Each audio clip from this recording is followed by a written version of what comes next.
அல்ஹம்துலில்லாஹி ரபில் ஆலமீன். அல்லாஹும்ம ஸல்லி அலா முஹம்மதின் வ அலா ஆலி முஹம்மதின் வபாரிக் வசல்லிம் அலைஹி. அஸ்ஸலாமு அலைக்கும் வரஹ்மத்துல்லாஹி வபரகாத்துஹு. வெல்கம் டு வாய்ஸ் ஆஃப் ஈமான். எல்லாரும் எப்படி இருக்கீங்க? நல்லா இருக்கீங்களா? அல்ஹம்துலில்லாஹ். அல்லாஹ் சுப்ஹானஹு வ தஆலா உங்களுக்கு நீண்ட ஆயுளையும் ஆரோக்கியத்தையும் வழங்க வேண்டும் என்று துவா செஞ்சு ஆரம்பிக்கிறேன். அல்லாஹ் சுப்ஹானஹு வ தஆலா இந்த உலகத்தை படைத்து அதில் மனிதனை உருவாக்கினான். எதற்காக மனிதனை உருவாக்கினான்? தன்னை வணங்குவதற்காக. அல்லாஹ்விற்கு வணங்குவதற்கு நிறைய பேர் இருக்கிறாங்க. மலக்குமார்கள் எல்லாம் 24 மணி நேரமும் அல்லாஹ்விற்காகவே அந்த வணங்கிட்டே இருப்பாங்களாம், சுஜூதிலே இருப்பாங்களாம். தண்ணி இல்லாமல் அவங்களுக்குலாம் பசி தூக்கம் எதுவுமே இருக்காது. முழு நேரமே அவங்களுக்கு வணக்கம் தான். ஃபுல்லாக அல்லாஹ்விற்காகவே இருந்தாங்க. அப்படி இருந்தும் அல்லாஹ் மனிதனை உருவாக்கினான் தன்னை வணங்குவதற்காக.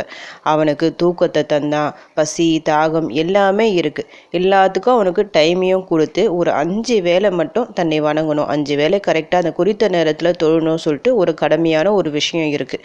இந்த உலகம் முழுக்கவே ஒரு சோதனையான ஒரு விஷயம்தான், சோதனை களம் தான் இந்த உலகம். அதிலும் குறிப்பாக மோமின்களுக்கு இந்த உலக வாழ்க்கை ஃபுல்லாகவே சோதனை களமாக இருக்கும், ஒரு சிறைச்சாலையாக தான் இருக்கும் இந்த உலக வாழ்க்கை. ஒரு மனிதனின் ஆயுட்காலம் முழுக்க அவனுக்கு கஷ்டம் இருந்துக்கிட்டே இருக்காது. கஷ்டங்களும் இருக்கும், இன்பங்களும் இருக்கும். இன்பம் துன்பம் இந்த ரெண்டுமே கலந்து இருக்கும், மாறி மாறி வந்துக்கிட்டே இருக்கும். இப்போ மலக்குமார்களை பொறுத்த வரைக்கும் அவங்களுக்கு பசி தூக்கம் எதுவுமே இருக்காது. இன்பமான விஷயங்கள் அவங்க எதுவுமே விரும்ப மாட்டாங்க. ஏன்னா அல்லாஹ் அப்படி படைச்சிட்டான். ஆனால் மனிதர்களை பொறுத்த வரைக்கும் அல்லாஹ் எல்லா விருப்பத்தையும் அவனுக்கு கொடுத்துட்டான்.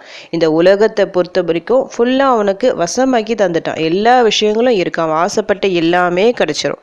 அந்த மாதிரி ஆக்கி கொடுத்துட்டு ஒரு சோதனை சொல்லும்போது எதற்காக? இந்த ஒரு சமயத்தில் என்னுடைய அடியான், தன்னால் படைக்கப்பட்ட இந்த அடியான் தன்னை நினைக்கின்றானா, தன்னை எப்படி வணங்குகின்றான்னு சொல்லிட்டு பரிசோதிக்கவே இந்த மாதிரி அவன் இந்த உலகத்தை படைச்சு எல்லா வசதிகளையும் தந்து மனிதனை உருவாக்கியுள்ளான். குறித்த நேரத்தில் தொழுகை உண்டு. அந்த தொழுகையை நிறைவேற்றலைன்னா இப்போ நமக்கு எந்த கேள்வி கணக்கும் இல்லை, நம்முடைய விருப்பம்தான். நோன்பு இருக்குது, கடமையாக நோன்பு இருக்குது, அதை நோன்பு வைக்கிறதும் நம்முடைய விருப்பம்தான். ஏன்னா இந்த ஒரு சூழ்நிலை எந்த கேள்வி கணக்கும் இல்லை. கேள்வி கணக்கு எல்லாமே மறுமை தான். நமக்கு இருக்கிற ஒரே விஷயம் என்னது? இந்த உலக வாழ்க்கை நிரந்தரம் இல்லாதது, மறுமையே நிரந்தரம். மவுத்து யாருக்கு எப்போ வேணாலும் வரலாம்.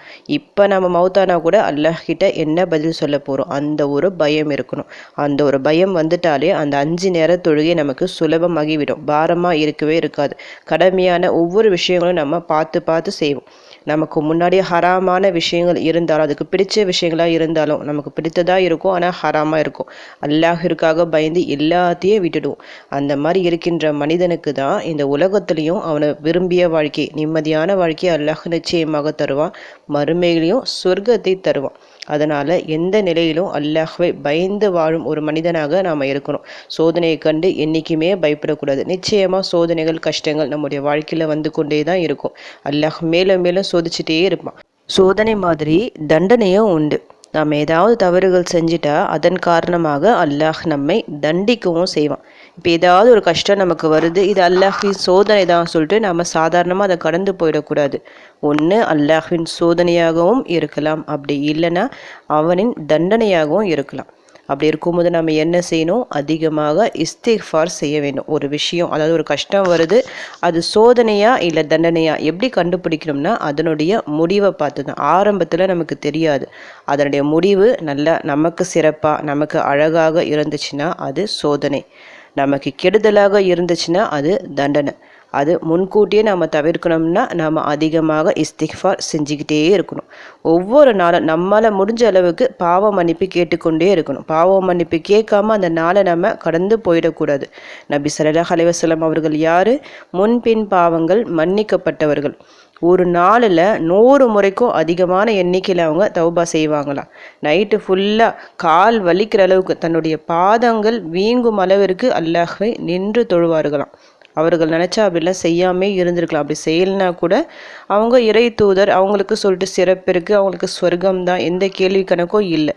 இருந்தும் அப்படி செய்கிறாங்கன்னா என்ன காரணம்?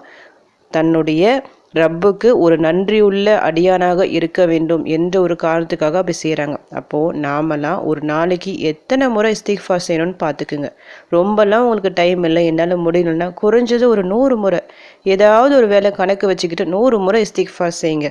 அஸ்தக்ஃபிருல்லாஹ் சொல்லுங்கள், அல்லாஹும்ம ஃபிர்லி சொல்லுங்கள், ரப்பிக ஃபிர்லி சொல்லுங்கள். இஷ்டத்துக்கும் செஞ்சுக்கிட்டே இருங்க. டெய்லியும் நம்முடைய நாள் இப்படி தான் இருக்கணும். இஸ்திக்ஃபார் இல்லாமல் அந்த நாள் போகக்கூடாது. ஒவ்வொரு இரவும் தூங்கும் போதும் இன்றைக்கி நாம் இஸ்திக்ஃபார் செஞ்சோமா, அப்படி இல்லைன்னா தூங்கத்துக்கு முன்னாடி ஒரு 100 முறை இஸ்திக்ஃபார் செஞ்சுட்டு தூங்குங்க. அதுவும் நம்ம எந்த மாதத்தில் நம்ம இருக்கிறோம்? முஹர்ரம் மாதம், அல்லாஹ்வின் மாதம், கண்ணியப்படுத்தப்பட்ட மாதம், புனித மாதம். இந்த மாதத்தில் நாம் சுத்தமாக தவறுகள் செய்யக்கூடாது. ஒரு தவறு செஞ்சால் கூட அதிகப்படியான தண்டனைகள் உண்டு. அதனால் இன்னும் அதிகமாக இஸ்திக்ஃபார் செய்யணும். இஸ்திக்ஃபாருக்கான துவாக்கள் நிறைய இருக்குது. அதை எடுத்து ஓதுங்க. இன்றைக்கி சிம்பிளாக நான் ஒரு துவாவை சொல்கிறேன். இந்த துவாவை மட்டும் உங்கள் வாழ்க்கையில் நீங்கள் நடைமுறையாக கொண்டு வந்தால், வழக்கமாக இதை நீங்கள் ஓதிட்டு வந்தால், எதை பற்றியும் கவலைப்பட தேவையே இல்லை. இந்த உலக வாழ்க்கையே உங்களுக்கு சிறப்பாக இருக்கும். நீங்கள் ஆசைப்பட்ட எல்லாமே உங்களை தேடி வரும். வசதி வாய்ப்புகள் எல்லாம் தேடி வரும். உங்களுக்கு பிடிச்ச மாதிரி வாழ்க்கையை அல்லாஹ் அமைச்சு தருவான். அதே போல் மறுமையிலும் நாம் எதிர்பார்த்த அந்த சொர்க்கம் கிடைக்கும். அற்புதமான ஒரு துவா மனப்பாடம் செஞ்சு வச்சு டெய்லியும் ஓதிட்டு வாங்க. அந்த துவா என்ன சொல்லிட்டு இப்போ நான் உங்களுக்கு ஓதி காமிக்கிறேன். அல்லாஹும்ம அன்த ரப்பி லா இலாஹ இல்லா அன்த ஹலக்தனி வ அன அபுதுக வ அன அல அஹ்திக வ வஅதிக மாஸ்ததஅது அஊது பிக மின் ஷர்ரி மா சனஅது அபூஉ லக பிநிஅமதிக அலைய வ அபூஉ பிஸன்பி ஃபக்ஃபிர்லி ஃபஇன்னஹு லா யக்ஃபிரு ஸுனூப இல்லா அன்த. யா அல்லாஹ், நீயே என் அதிபதி, உன்னை தவிர வேறு இறைவன் இல்லை. நீயே என்னை படைத்தாய், நான் உன் அடிமை. நான் உனக்கு செய்து கொடுத்த உறுதிமொழியையும் வாக்குறுதியையும் என்னால் இயன்றவரை நிறைவேற்றியுள்ளேன். நான் செய்தவற்றின் தீமைகளிலிருந்து உன்னிடம் நான் பாதுகாப்பு கோருகிறேன். நீ எனக்கு அருட்கொடைகளை வழங்கியுள்ளாய் என்பதை நான் ஒப்புக்கொள்கிறேன். மேலும் நான் பாவங்கள் புரிந்துள்ளதையும் உன்னிடம் மறைக்காமல் ஒப்புக்கொள்கிறேன். ஆகவே என்னை மன்னிப்பாயாக. ஏனெனில் பாவத்தை மன்னிப்பவன் உன்னை தவிர வேறெவரும் இல்லை. பவர்ஃபுல்லான இஸ்திக்ஃபார் இது. இந்த ஒரு இஸ்திக்ஃபாரை நீங்கள் முழு நம்பிக்கையுடன் ஈமானுடன் ஓதணும். அர்த்தம் புரிந்து ஓதனாதான் அந்த மாதிரி ஓத முடியும். அதனால தமிழ் மீனிங் என்ன, நம்ம என்ன ஓதுறோம்னு சொல்லிட்டு ஒரு முறை நல்லா படித்து பார்த்துட்டு பிறகு அரபியில் எடுத்து ஓதுங்க. அந்த மாதிரி நீங்கள் காலையில் ஒரு முறை ஓதுனா அன்று மாலைக்குள் இயற்கையான முறையில் உங்களுக்கு மரணம் வந்து விட்டால் நீங்கள் சொர்க்கவாசி ஆவார். அதே போல் மாலையில் இதே மாதிரி நீங்கள் ஓதுறீங்க, மறுநாள் காலைக்குள் மரணம் வந்து விட்டால் சொர்க்கவாசிகளில் உள்ளவர்களில் ஒருவராக நீங்கள் இருப்பீங்க. சொர்க்கவாசிகளில் உள்ளவராக நாம் இருப்பது என்பது மிகப்பெரிய விஷயம். அதுக்காக பயப்படக்கூடாது. இதை ஓதிட்டா நம்மளுக்கு மவுத்து வந்துடும் சொல்லிட்டு. மவுத்து எப்போ வரும்னு சொல்ல முடியாதுல்ல. நம்மளுக்கு இப்போமோ வரலாம், இன்னும் 10 வருஷம் கழித்து வரலாம். எப்போன்னு சொல்ல முடியாது. 20 வருஷம் கழித்து வரலாம். அல்லாஹ் என்ன விதிச்சிருக்கானோ அதன்படி தான் நடக்கும்.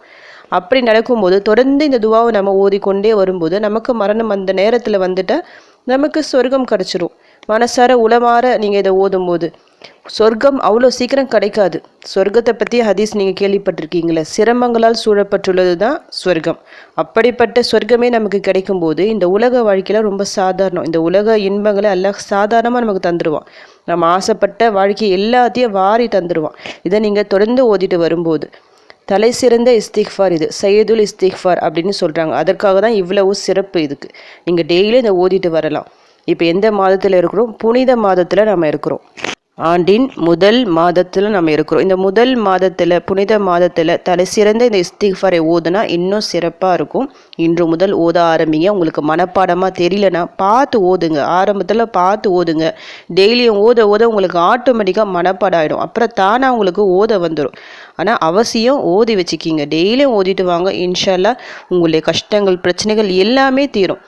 வரக்கூடிய இந்த ஒரு முஹர்ரம் மாதத்தில் நிறைய பிரச்சனைகளோடு நீங்கள் இருந்திருக்கலாம். இதை தொடர்ந்து ஓதிட்டு வரும்போது இன்ஷா அல்லாஹ் அடுத்த முஹர்ரம் மாதத்துக்குள்ளே நல்ல ஒரு வாழ்க்கையை அல்லாஹ் உங்களுக்கு ஏற்படுத்தி தருவான்.